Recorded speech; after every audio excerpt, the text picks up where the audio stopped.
Gentlemen, welcome to Fight Club.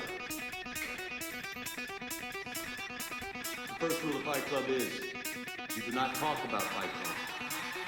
The second rule of Fight Club is you do not talk about Fight Club.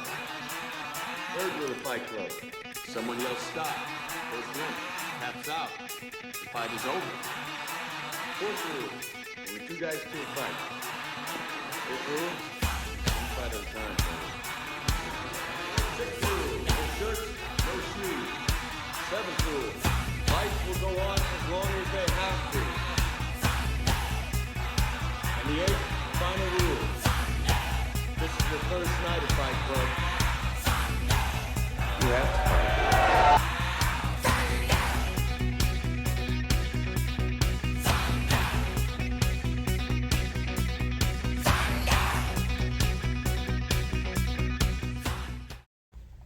We've been talking about attacking turtle all week. Monday we did 3 different back takes. The other day we broke down some of the other things that we can do from there, right? Today we're going to be talking about crucifix. First part is going to be getting into the crucifix, how to kind of set up a crucifix. And then we'll see part 1, I might add in the choke, since the first choke, the most available one, is kind of right there. I might break it into 4 parts. So let's see. Nope, I have crucifix and pass off for number 1.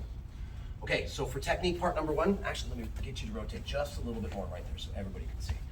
We talked about this, which I always like to call the turtle ride, right? It's only when I connect a seat belt that I switch my knees if I'm looking for that pull and roll to come through the pull and take the back. The rest of the time, I've got my knee to the mat, but most of my weight is over the top of him, driving in, okay? So I'm kind of planting him. I can get my seat belt. All right, we're gonna notice that if they leave me a pocket of space here, what I'm about to show us is even easier. Even when people now have a really tight space right here, I can still do the technique that we're gonna work on as part 1. I need to be able to isolate this arm with my legs. It's called the crucifix. Think about like the Christian religion and Christ on the cross, his arms are apart. That is why it's called the crucifix, okay? So I'm in here, I can do this from a seat belt. I can do this from different ties if I don't want seat belt to get like fat band rolled. Here's what I'm gonna do. I'm gonna hop up, I'm gonna take my knee about midway point between their knee and their hip. I'm gonna run the blade of my shin, of my tibia, and I'm gonna drive it not only through, but I'm gonna try and drive it to the ground. This is gonna separate their elbow from their knee. So I have good pressure in my turtle ride. I'm simply gonna bring my knee up, put it behind his armpit, and try to run my shin across and drive my knee to the mat. Right here. This gives me a good amount of space. Now I've driven a wedge between his elbow and his knee. Okay, sometimes we can bait them and go here, and they'll grab, like Professor Diego showed last week. He grabs, it's an easy crucifix.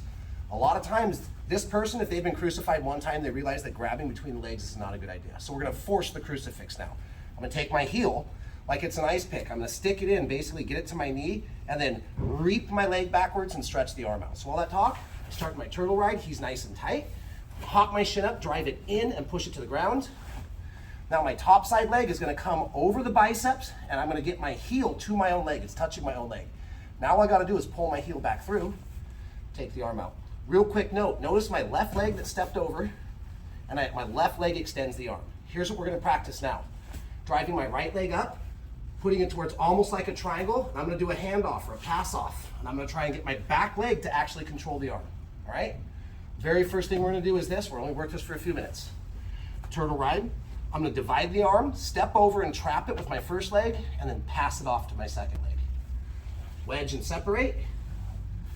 First leg in, I'm gonna use my scraping motion to get the arm out. Once it's out, this other leg comes up. I'm gonna hook it and pass it off, okay?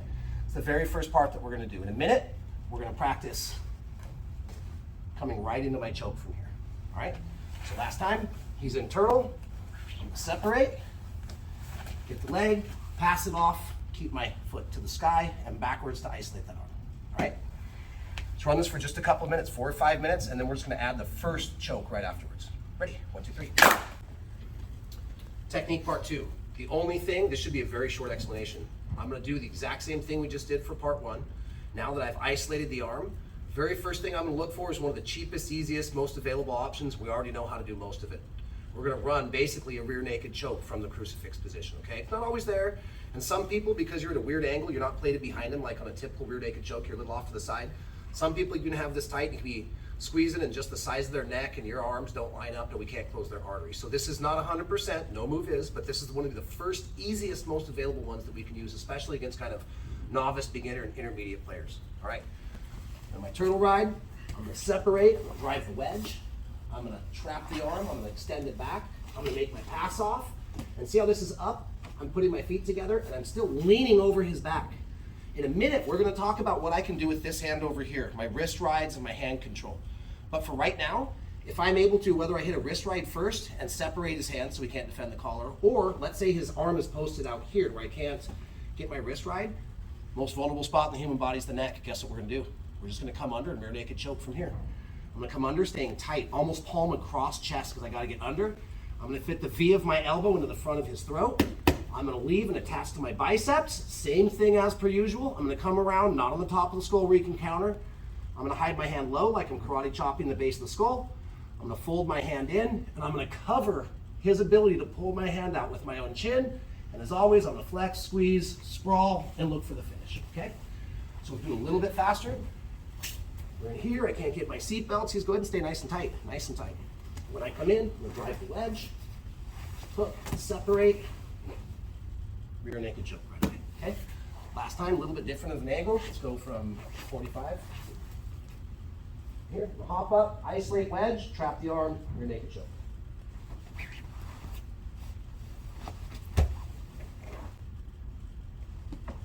Try it.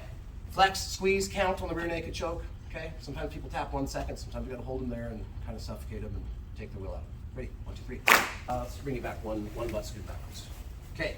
So now we're gonna do the same thing. Technique part 3. I'm gonna drive the wedge. I'm gonna isolate the arm. I'm gonna look for the rear naked choke. Maybe their shoulders are up and their chin are down and I can't get it in or I can't seat it under the jaw. Okay, we've got other options. This time, remember I mentioned earlier the wrist ride, their arms are in. So here I am in my turtle. I tried to take the back, it didn't work. I'm gonna drive the wedge, isolate, step over, make my hand off. And again, I don't necessarily want too much space between my legs. If I can, even though this is a base leg, I'm gonna try and keep my arms here as trapped. Side note, if I leave a gap here and he pulls his arm out, go ahead and pull your arm out.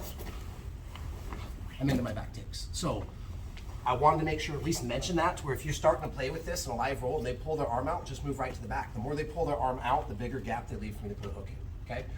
So I'll just mention that, honorable mention today, but we won't be drilling that one. It's always there though. From here, from here, I try to keep this spot tight. Now, he left his wrist in. I could trap the wrist, come here, and then come back around later. There's like deep Ezekiels I can do from here too, but today let's focus on the roll. For whatever reason, I can't get this, or his chin's down. And as I'm trying my rear naked choke, I can only get to the jaw. So now we're gonna come under, and we're gonna do that wrist ride. So I'm coming under and hitting the wrist ride. I'm gonna go 2-on-1, my 2 hands on their 1 arm. So I'm gonna come under again, grab, see how both of my hands are on his wrist. Now, inevitably, I wanna tuck and roll this way, but if his elbow is out, he's got a base to push back. So the reason I'm going 2-on-1 is to pull his elbow under his belly. Now, the other reason why we handed off, passed off to this back leg is so I can use this to drive. So I'm gonna basically vampire bite, I'm gonna get high, I'm gonna roll and keep my attachments as we roll.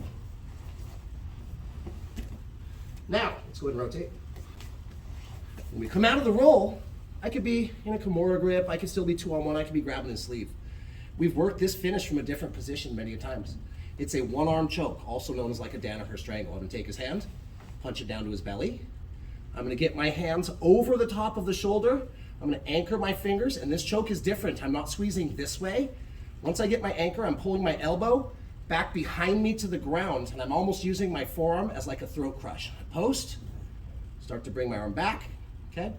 Partner on the bottom, when this is happening, tap with your feet or your mouth. Obviously, you can't really tap with his hands very well. So I'm locking him out, getting my anchor, pulling my elbow tight to the chest and back behind me, and starting to approach the throat, okay?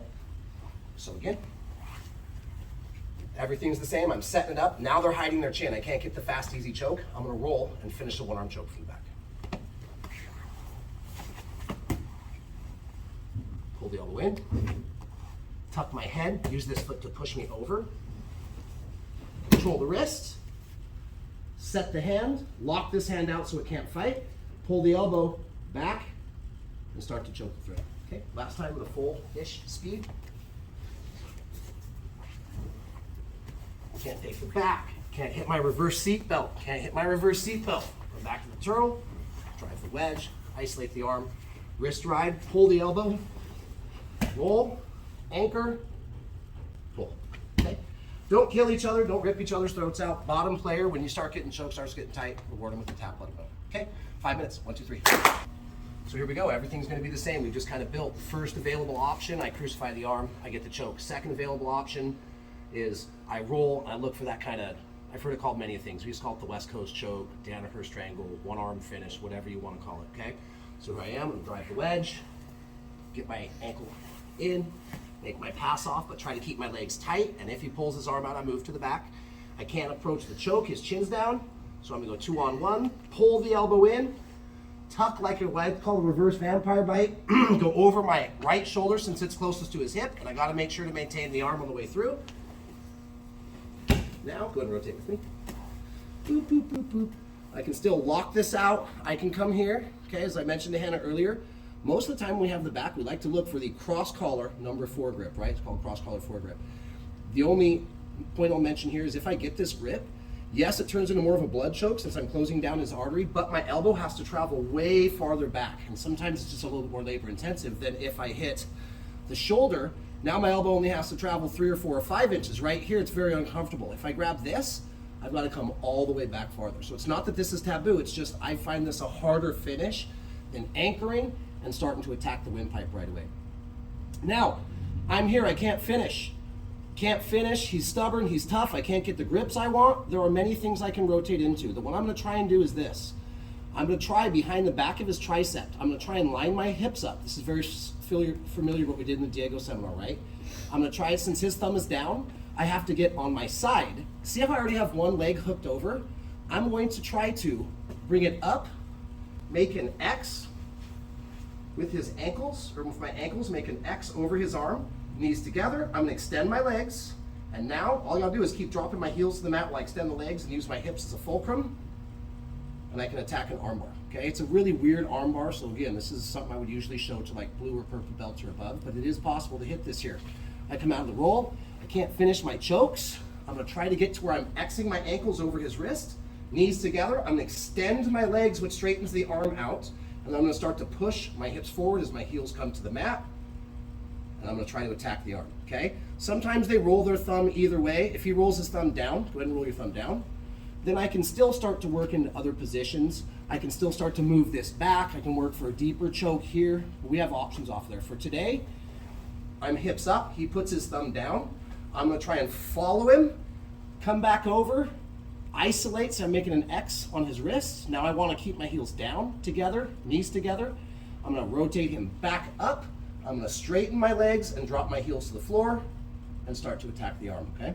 We're gonna play with this. Odds are when I teach this, a lot of times, especially with like white and blue belts, we've gotta kind of work at it. So if you're not like a gangster pro black belt at it by the end of the day, don't worry, we'll see this lesson come up. Just give you guys an extra option for the arm bar from there.